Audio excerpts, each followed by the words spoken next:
Chicago Bears have won 4 straight NFL football games. I'm not kidding. They might even win a 5th. We'll talk about it this week on Bear Era. The win over the Saints, the upcoming game with the Ravens. It's all here. Glad you're with us.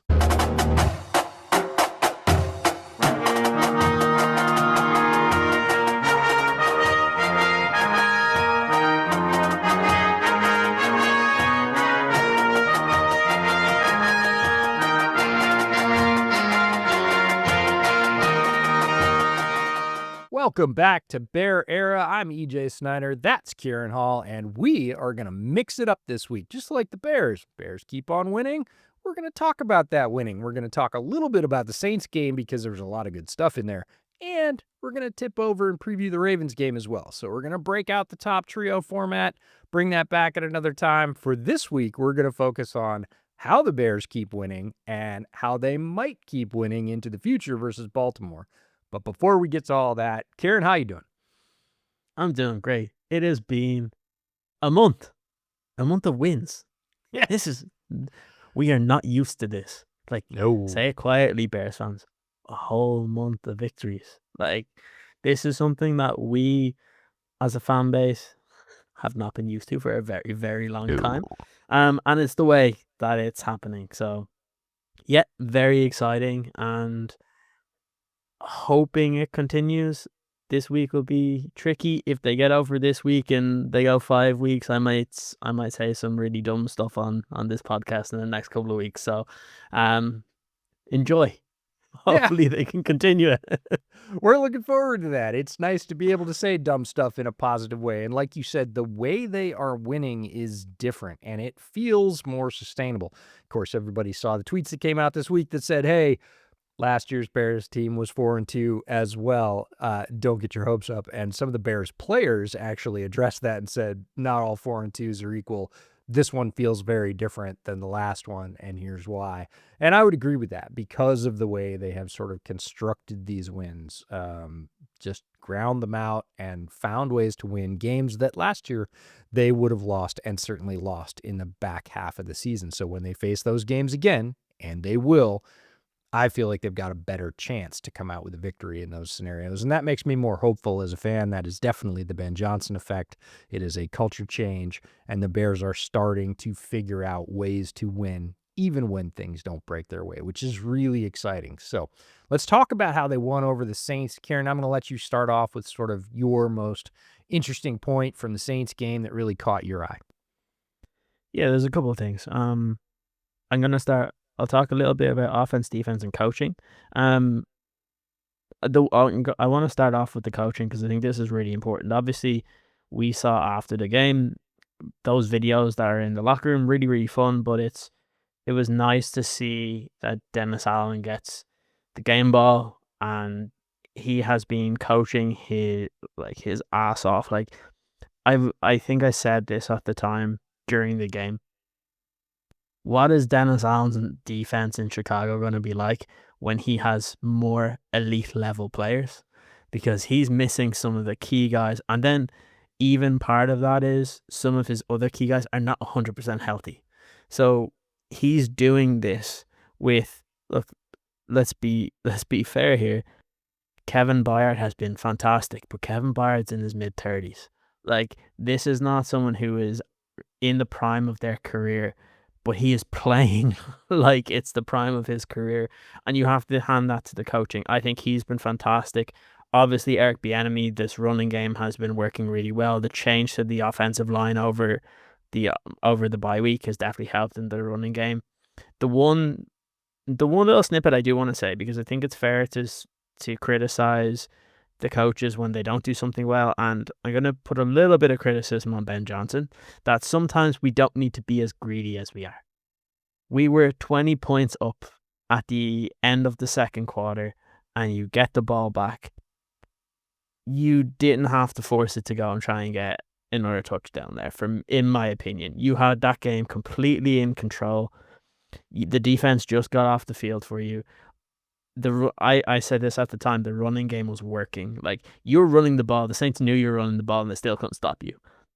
I would have preferred if we continued with that mantra, and then If you get into field goal range, cool, you go 23 points up, and the Saints have nothing to play for really in the second half then, because they're demoralized because they've got nothing done on offense. Their defense is getting gashed, and then you can probably win the game by 40.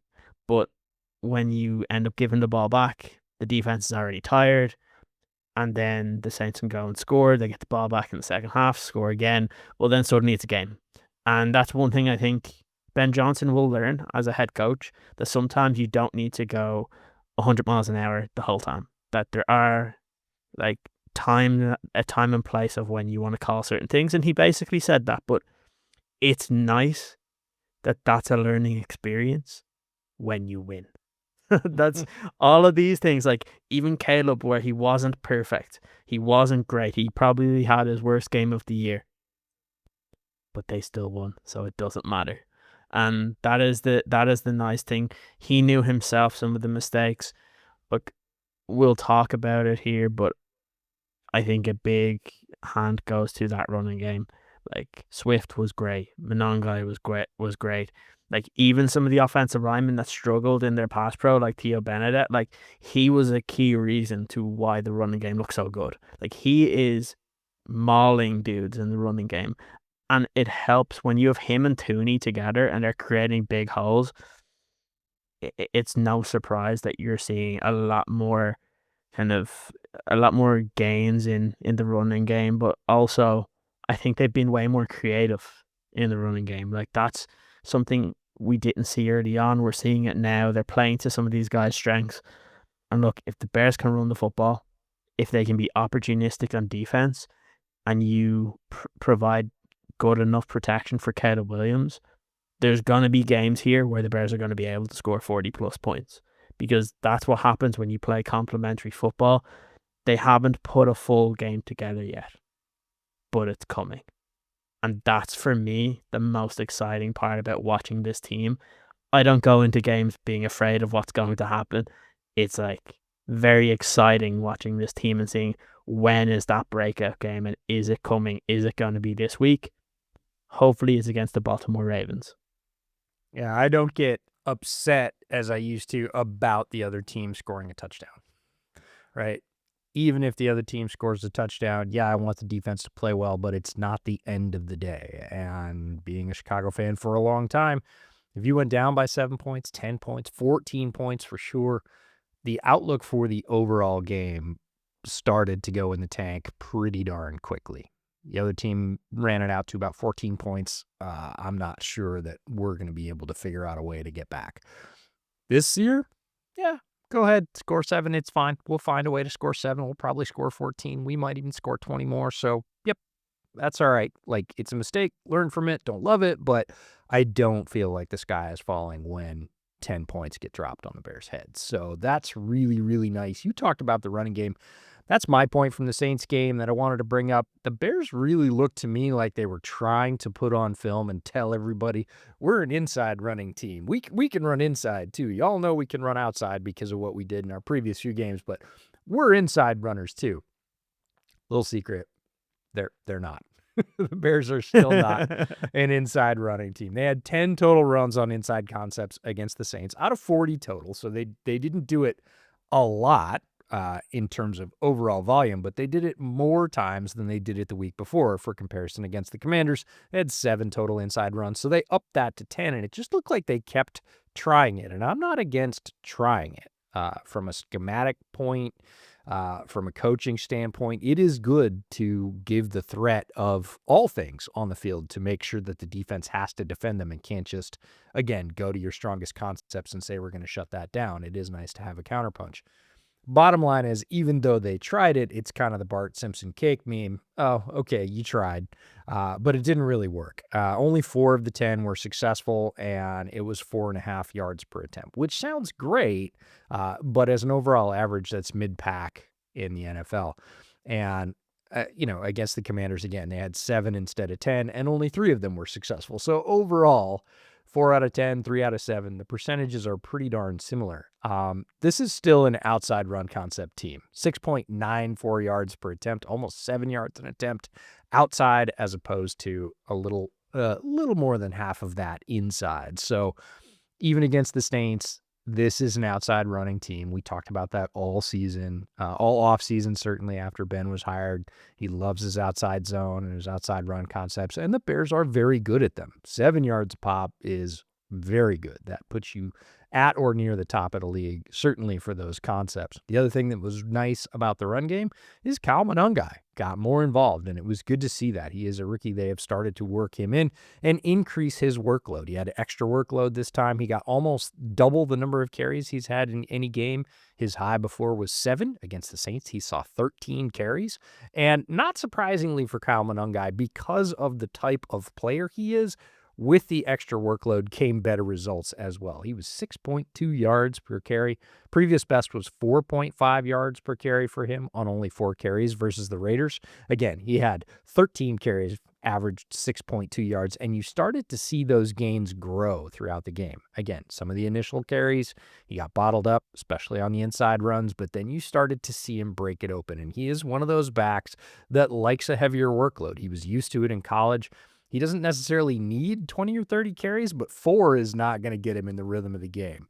5, 10, cool. 13, even more. You're going to see him start to break down the defense later on. He is a tough runner, runs well through contact. Typically, those type of runners are going to do better at the end of the game than at the beginning if you give them enough carries. And it was the first time we really got to see that from him, and it kind of, I think, opened the window to a bunch of fans on, oh, this is why you picked him up. Oh, this is the role you want him to play in the offense. And him doing that successfully is just another piece of the offense kind of coming online or in line, starting to work together. To your point, they haven't even put it all together yet, but that was one more piece, one more brick in the wall for the Bears to sort of build up. And again, that game is coming, Bears fans. That game where Caleb hits the majority of some of the shots he's missed.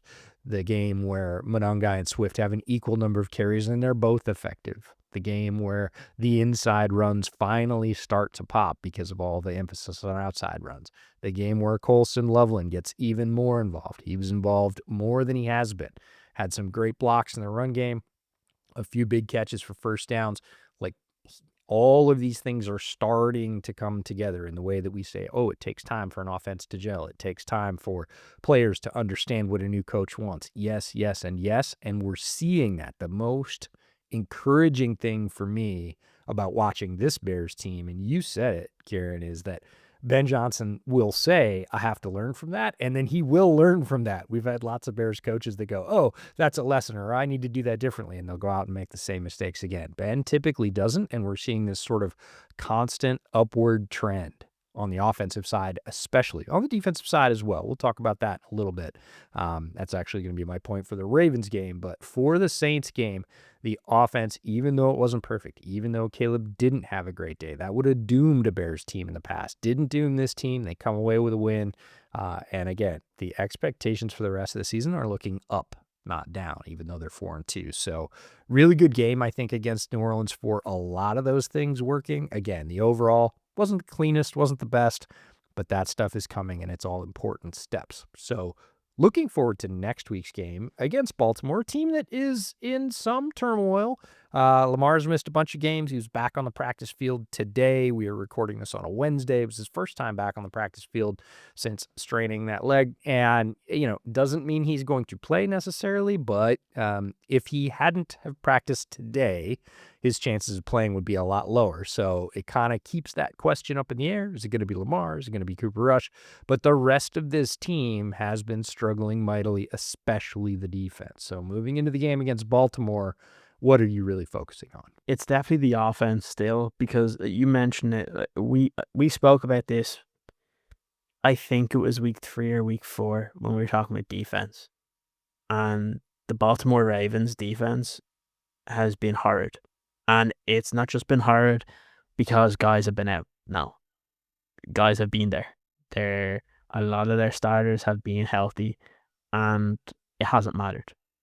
And that is a big thing here. If the Bears can put things together, where if the running game works and it opens up the passing game, you will be able to score in the Baltimore Ravens defense. And then it comes down to, how opportunistic can your defense be when there's a play out there? Can they limit the Ravens offense? Because if they can do that, the Bears are going to be in with a great shot at winning here. Like, I said this week that this is not your same Bears team as before, that where you come up against a big name team that you're just automatically going to lose. Like, that's just not this team. This team works as a unit, and I think that's the biggest compliment I can give to this coaching staff. That locker room was in the floor last year. The locker room this year are working as a unit, and you can see it from, obviously it helps when you win and things like that, but you can tell that what these coaches are putting out there, these players are taking in and listening to and putting them into practice on Sundays. And that has been a very long time since we've seen that. We're seeing coaches on offense, coaches on defense do what I say, or what happened from 2018 when the Bears had Vic Fangio, where those defensive players were always saying, we trust our coach because he puts us in position to succeed. Ben Johnson puts his offensive players in position to succeed. Dennis Allen puts his defensive players in position to succeed. That's why you're seeing some like part or bit role players come in and make an impact. Like, who at the beginning of the season, none of us would have been like, oh, Dominique Robinson's going to make this team. He's getting more snaps out there and he is making himself a nuisance. Is he an elite player? No, but he's been effective in this defense. And that comes down to coaching, because before he wasn't effective, right? You're seeing guys on offense as well. It's not normal to have a UDFA come in from the previous year and start at left tackle and not look terrible. And that comes down to coaching. And maybe that does come down to not pushing him into play at the very beginning of the year, giving him time. So for me, I think the focus will go to the offense. I think if the Bears are able to run the ball on the Ravens and they're able to do that successfully and it opens up the passing game, there's going to be some big plays out there to be made. And then it comes down to, will the playmakers make those plays? I'm looking at guys like Rome Odunze. I'm looking at guys like DJ Moore, like Luther Burden, especially Rome, because like the last 2 weeks has been a little quieter, but there's been plays out there that he needs to make, that there's been 50-50 balls, which when he was there at Washington, it seemed like every single week he was making those plays. He needs to be that. He needs to kind of treat himself like an alpha and go out there and say, that's my ball. I'm going to get it. And if Caleb's in trouble, you go make sure that you are that option, that you're going to get it. And again, you said it, Colston Loveland, he needs to start getting more involved in this passing game, because if he can be more involved, that's another X factor that you can use there, where teams just can't hone in on one player. You mentioned it earlier. Having someone like Colston coming in and blocking well helps you, because then people can't diagnose if it's a run or a pass just by your personnel, if they're able to do both. And that's what I find it's very, very good. But it's always going to start off at, if you can run the ball on the Ravens, you will open them up. Their defense has had a lot of issues all year long, and you need to take advantage of it. It doesn't matter if Lamar Jackson is playing or if he's not. If he's not, I think all of us go into Sunday being very confident that the Bears will win. If he does, I still think the Bears have a really good chance to win this football game. I don't disagree. It is an opportunity and an advantage that I don't think any of us saw coming, certainly not myself, in the offseason when we were looking at the schedule when it came out. This was not a game that we circled and went, oh, yeah, better than average chance of competing in that one. We thought, oh, it's going to be a tough test. We'll see how it happens outside of injuries. And again, it hasn't all been injuries for Baltimore, even with folks being healthy. Zach Orr's defense has been struggling mightily, and I'm going to flip it to the Bears defense, because their turnaround in the last couple of weeks since Kyler Gordon and TJ Edwards came back has been profound. They are a very different unit with those guys on the field. So at that point, before those two guys came back, the Bears were allowing 6.1 yards per attempt every rush. Like 6 yards per rush is what they were giving up for the season. Since those two guys have come back, it's dropped almost a full yard, from 6.1 to 5.3. Now, that's the average for the entire year, has dropped that much in 2 games. But last week, if we're just looking at the week against the Saints, not a great rushing team, but not a terrible rushing team either. It was a season-low 2.6 yards per attempt, less than half of what they've been allowing overall on the season. That is a tremendous difference. And just like you talked about establishing the run on offense and what that does for your offense, if you are going to limit an opponent's rushing attack to less than 3 yards a carry, well less than 3 yards a carry, you have every chance to really put that offense in a bind, create some turnovers. They're going to have to go to the air. This team has been opportunistic, to say the least, against balls that have been thrown at them. So this is a very good turn of events. It speaks to Dennis Allen's coaching. It absolutely speaks to the impact of Kyler and TJ coming back.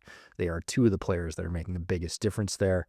Javon Dexter had a hell of a game against New Orleans. Again, he doesn't have to try and do too much because those guys are back, and he was incredibly effective. He had 3 hurries against the passer, and he had a stop as well, and he controlled his gap on the regular. He gave Cesar Ruiz the business a couple of times, and it was really good to see.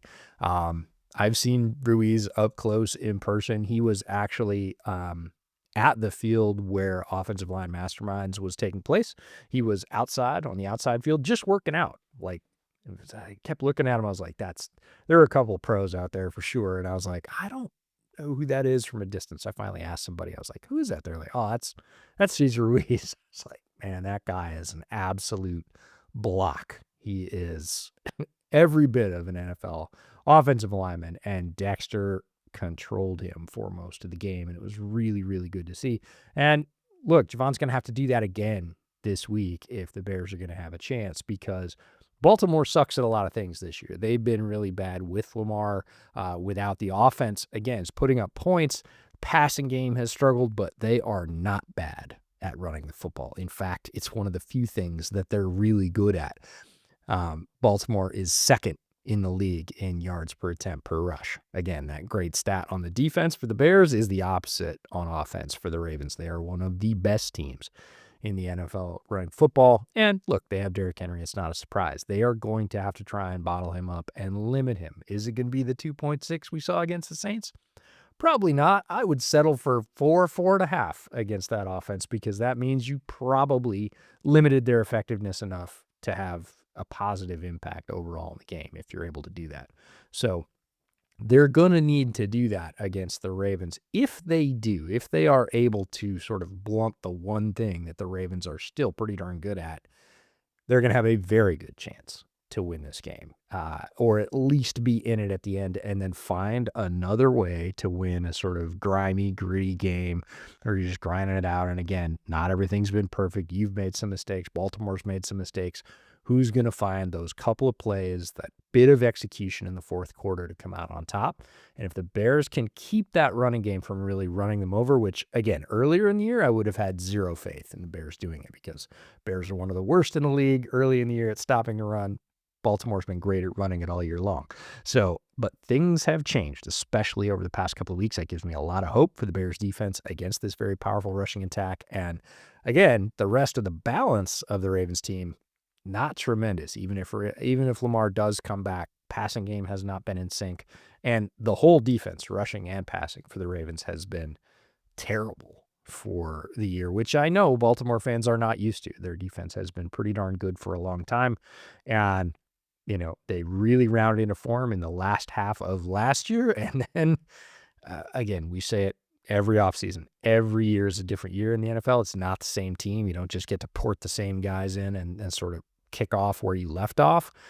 And the Ravens have fallen flat, and they have not found a way to bounce back yet. So I'm hoping the Bears don't give them the chance to do that this week. And so they sort of have to kick the can down the road in Baltimore and see if they can get it fixed week after next. And with that, normally we would have our fan question of the week, but we did a live stream last week, and a lot of people had a lot of questions about what we thought the Bears might do at the trade deadline, or suggestions what the Bears should do at the trade deadline. So instead of having a fan question this week, we're just going to kind of continue the talk we had about the Bears' approach to the trade deadline with where they're at as a team. So Ciaran, I'll let you kick it off.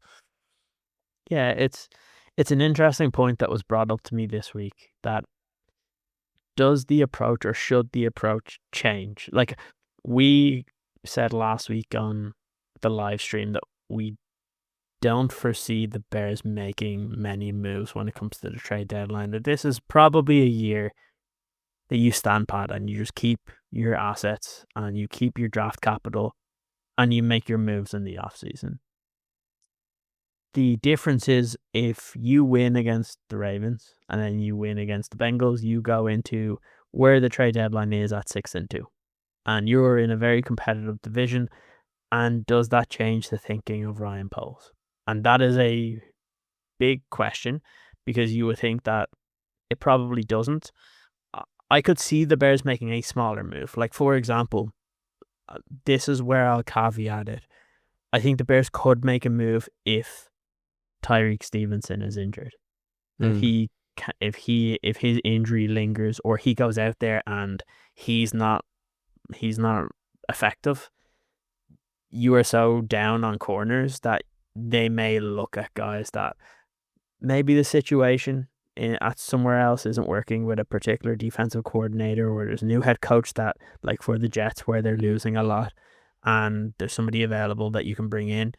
I could see that happening. The only other way for me that I could see the Bears make a move is if there is a guy that is being undervalued by their team and you have a way higher value and you can get them for kind of that cut price. Like if it's not like a star level player, but if there's a guy that you would rate as like a second round pick or something like that in terms of value, and you can get them for a 3, well, then you might end up doing that move.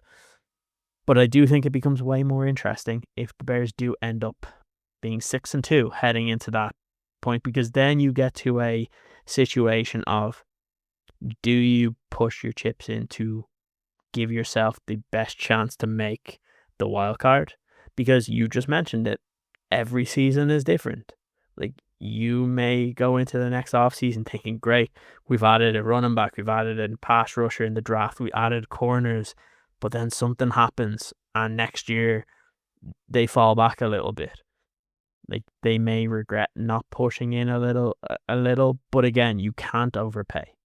But if you are 6-2, I would say Ryan Poles might be more open to making a move, because he is desperate for this team to win. And if you were 6-2 and he sees an opportunity, we have seen in the past, he will take that opportunity. Do I think it's the smartest move? Probably not, but I do think that is definitely a situation, or a potential situation, that could come to fruition. I would agree. 6-2 does change things. I don't think it functionally changes things, and I don't think it changes things enough by itself. It's not just being 6-2. It is that when a team gets hot, and if the Bears are 6-2 and they are continuing to improve over the next couple of weeks, the Bears are really going to have to self-scout. And that's Ryan Poles and Ben Johnson, Kevin Warren as well, and sit down and say, all right, where are we at? Is this real? Do we believe in this? And if it is, it does make sense to push the gas pedal down, because it is rare in this league that everything lines up, or enough things line up, that your good team has a chance to make some noise in the postseason. Not just get there, but actually win a game or two. And if the Bears feel like they are on the path, they are a little ahead of the trajectory in Ben Johnson's first year, it might, and I'm going to say might, make sense to get very active. Now, a lot of people will say right off the cuff, you can't get very active, EJ. You don't have enough money. You're right. You don't, unless you move some money off the books. And then you really have to look at, where are we now, but where are we going to be set up next year? And there's a couple of players that could come into play there. And there are always risks with trades, both with players you bring in and players you're letting go of. There's risk on both sides to that equation, which is one of the reasons it doesn't happen very often in the NFL. But if the Bears win 2 games and they're trending upward, and they sit down and start to look at next year's books, I think there's a possibility, not a probability, but a possibility, the Bears could look at moving DJ Moore and Braxton Jones. Now, we'll take them one at a time. DJ is most likely not going to be in Chicago next year. Most signs point to that. There have been lots of whispers about that. I don't have any inside information on that. Just looking at the way Chicago has built its receiver core and the fact that they have an excess of talent there, lots of people are sort of clamoring for Luther Burden. Zacchaeus was good in the first couple of weeks. He's dropped off in the last couple of weeks, but he is a solid NFL receiver. And if you're talking about your third wide receiver, possibly your fourth or fifth receiving option in the offense. It's not that important, and he can certainly fill a role at that level. You've got Rome. You want to see Burden get more catches. Colson Loveland's going to come on. It's not as if you're going to be selling yourself short for people to throw the ball to. So DJ could be moved. He hasn't been terribly effective this year, and if you believe he's not going to be on the team next year, let's see if you might be able to move him for something, because he gives you a plus-minus. Whatever you get back, whether it's a player or part of a player's contract or whether it's picks, you are also alleviating some salary cap concerns. DJ has a decent-sized contract. You are going to be moving some money off your books and allowing yourself the flexibility to do something else. So that's the DJ aspect of it. The Braxton Jones aspect is a bigger risk because you are one ankle turn away from not having a quality backup tackle. Now, if you are set as a staff and believing Ozzie Trapillo can come in and be that tackle or will be that tackle next year, and you're willing to risk it for the back half of this season to go it without Braxton Jones, if you think you have a contingency plan that'll make that work, Braxton's most likely not going to be on the team next year just for financial reasons. He's going to get paid a lot of money. You've drafted a bunch of young tackles. Theo's playing pretty well. If you can have 3 tackles, quality NFL tackles in your rotation that can play, you're not going to keep a fourth, and you're certainly not going to pay him big free agency dollars. So here's where it gets interesting. If you can leverage Braxton for, again, like you said, more value on the other side, if you find a team that's desperate, if the Chargers are like, we're not going anywhere without a tackle, or the Raiders with Colton Miller are like, hey, we'd really like a Braxton Jones and we'll give you something decent in return, and the value lines up with what you need. If you're talking about players, I'm with you. Cornerback could certainly be an area depending on Jalen's core surgery and how long Tyreek's going to be out, all of that. Like, again, you've got to, this is putting a lot of variables in the pot at the table and stirring and saying, what's the overall picture? This is the how the sausage is made of team building, right? These are all the inputs you're considering. Or if you can get some pass rush, because this team still needs more pass rush. And pass rushers are hard to get. So you would be getting somebody that is a mid-level contributing pass rusher from another team that maybe, again, has an excess. There aren't that many teams that have an excess of pass rushers, but there are a couple out there. And if they are in need of a tackle or a wide receiver, because there are teams out there looking for wide receiver help as well, if you could move them both and pick up, say, picks for one and a player for the other that would be useful, either as a corner or pass rusher, I could see that flurry of activity happening. Is it likely? No.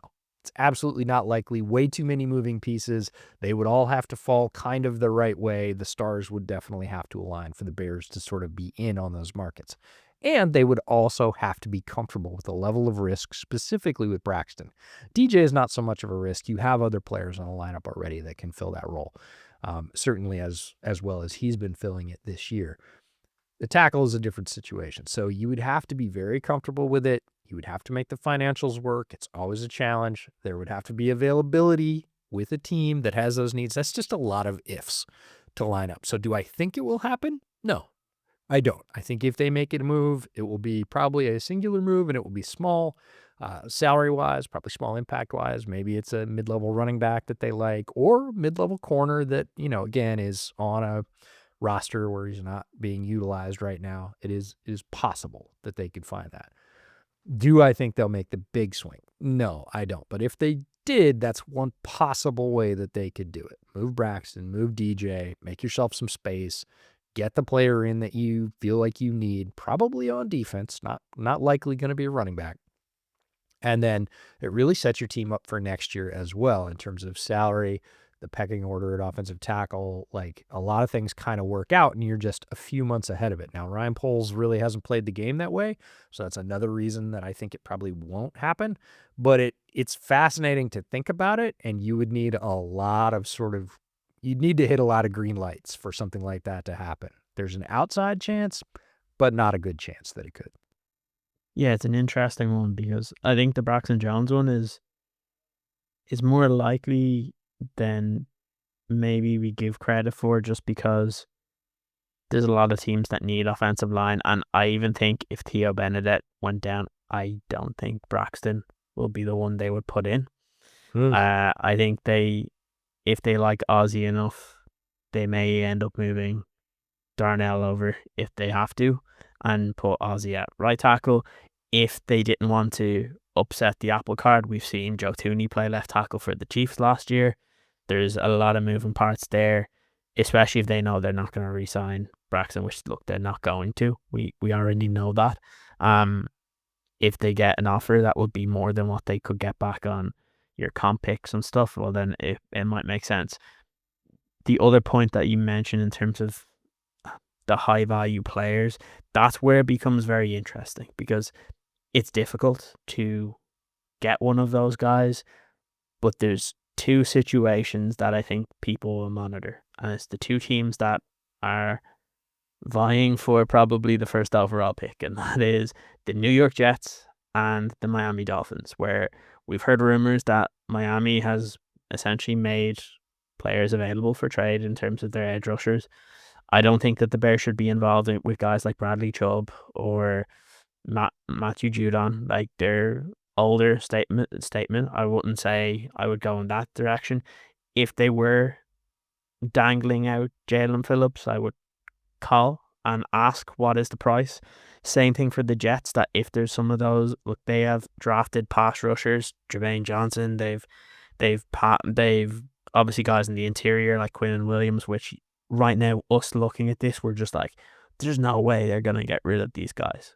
But then when you have a new coaching staff, does it fit what he wants to do? If it doesn't, again, if the value is not crazy and you can make some sort of a move, maybe with DJ, would I be mad as a Bears fan? Absolutely not, because we know they need to put the talent in the positions that can be the most effective for this team moving forward. If it came out that the Bears moved DJ and got, I don't know, like a Quinnen Williams style player or that level, I wouldn't be mad. I probably wouldn't be surprised for Ryan Poles, but I don't think that that's coming.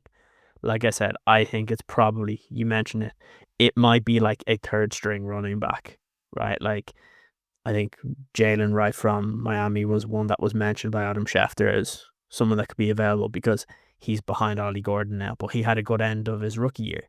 So you might be like, he's better than what we will have to send to get him. And he's a guy that if Monongai goes down or if Swift goes down, especially with Swift, because he's good on the outside. He's not your interior runner. So, like, it could make sense in that regard, especially if you're only sending, like, a 7th or a swap of picks. Like, that's not really a big deal. I agree with you. I don't think there's going to be this big move, but then again, I said this 2 years ago or 3 years ago, and then they traded a second-round pick for Montez Sweat. So, Ryan Poles is the biggest X factor here, but I don't foresee this being a big swing because I actually think there's a lot of other teams that are more likely to make a big swing because they're a little bit more desperate. I think the Bears know where they are. I think they know they're not winning the Super Bowl this year.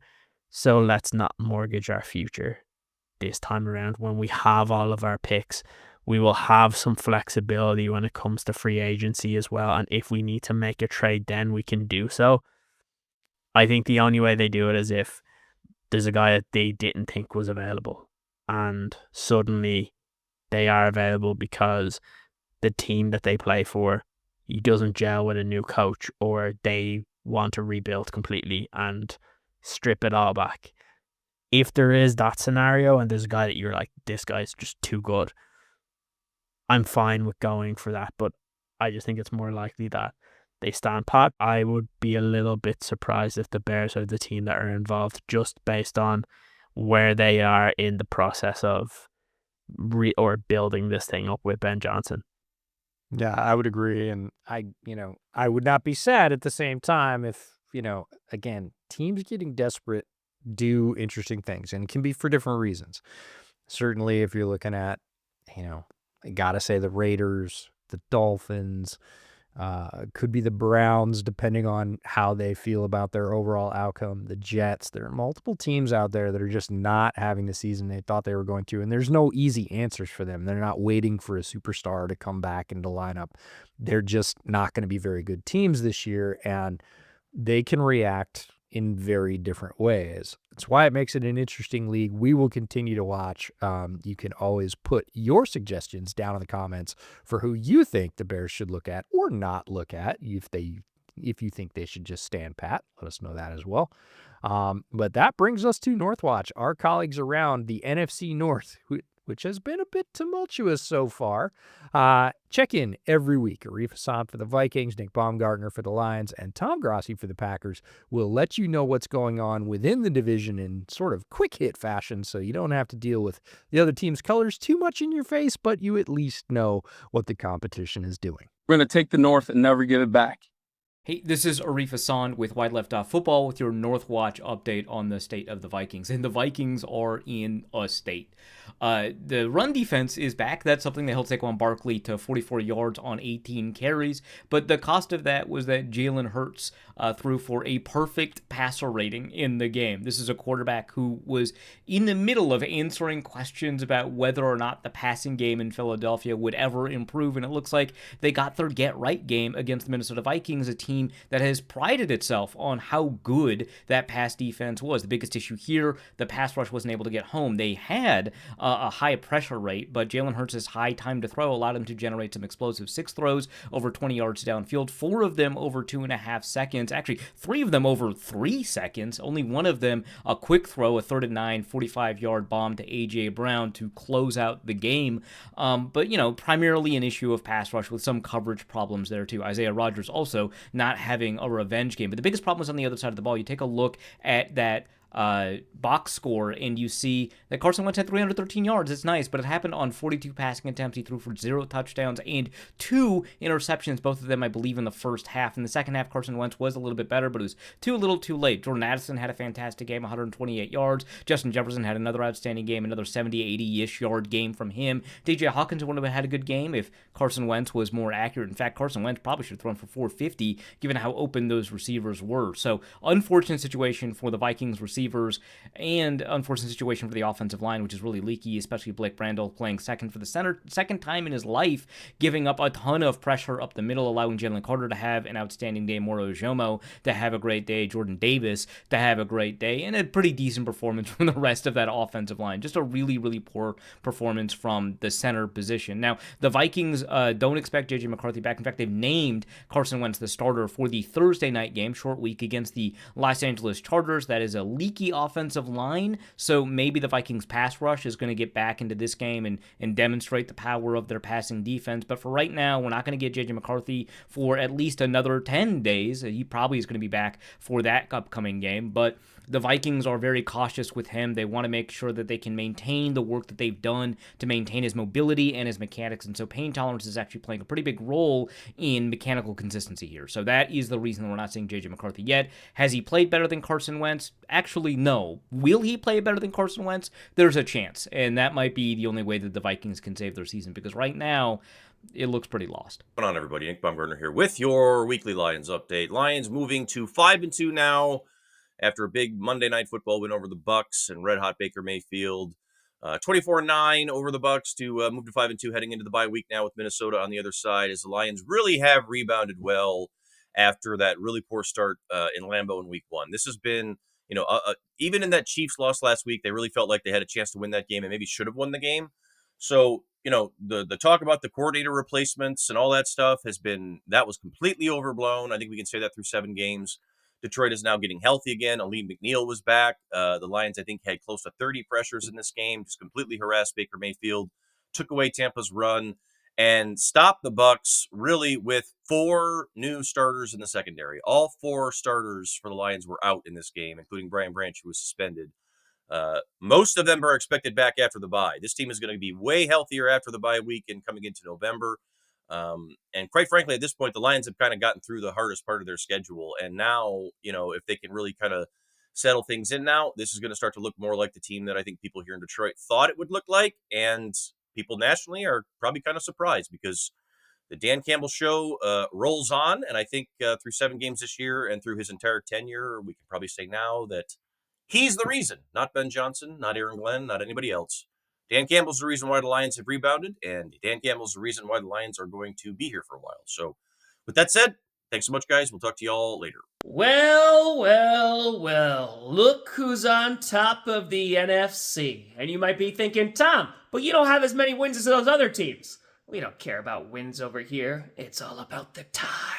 But let's talk about the Packers. They went toe-to-toe with the Cardinals, and Jacoby Brissett did a really nice job leading that Cardinals squad, which is banged up right now. They also nearly beat the Colts, so I'm kind of giving the Packers a little bit of grace here. They decided to go for it on 4th down in an aggressive call in what was otherwise a conservative game plan from Matt LaFleur. You worry about the secondary a little bit, especially Nate Hobbs, but Micah Parsons had a career day. And the offense, when things get going with Josh Jacobs, things are looking pretty good. On top of that, hopefully we'll be getting some reinforcements from Devontae Wyatt, Lucas Van Ness hopefully will be coming back soon, and Christian Watson could be playing this Sunday against Aaron Rodgers, our old friend, and the Pittsburgh Steelers.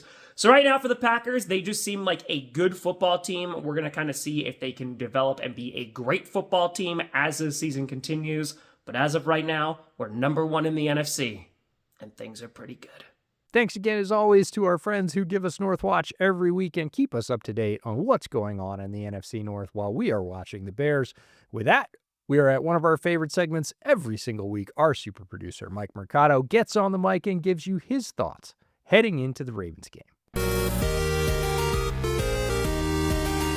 What is up, EJ and Ciaran? And what is up, Bears Nation? Welcome in to this week's edition of Mike on the Mic on the Bear Era Podcast. I'm Mike Mercado, and 4 straight wins feels good no matter how you do it. And that is what our beloved Chicago Bears now have after a big win in Soldier Field against the New Orleans Saints. But coming up this weekend is a date with the Baltimore Ravens in Maryland. Now, still, as of this edition of the Bear Era Podcast and Mike on the Mic, we don't know if Lamar Jackson is going to play. We've seen some practices that he hasn't already showed up for earlier on in the week. So it is a game plan that is totally determined that Dennis Allen would throw out on what quarterback is playing for Baltimore. But on this week edition of Mike on the Mic, the conversation that Bears Nation is having right now is the development and play of Caleb Williams. We have seen some spectacular plays from the starting quarterback of the Chicago Bears. We've also seen some big misses, some overlooked throws, some missed targets from Caleb. So some Bear fans are concerned. And of course, we've seen in the national media even talking about bringing in the backup quarterback, which we know here in Chicago is not the case. But there is some room for concern. And this is an opportunity for the Bears, being underdogs, to really put points on the board, to show off Ben Johnson's offense, to show that Caleb Williams is not only understanding this offense, but will flourish underneath it.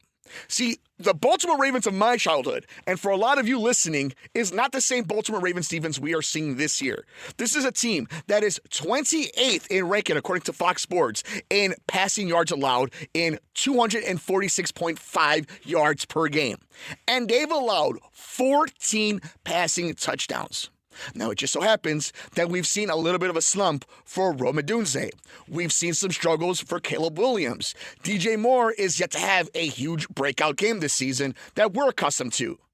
Now you're going against a defense that will give you that opportunity.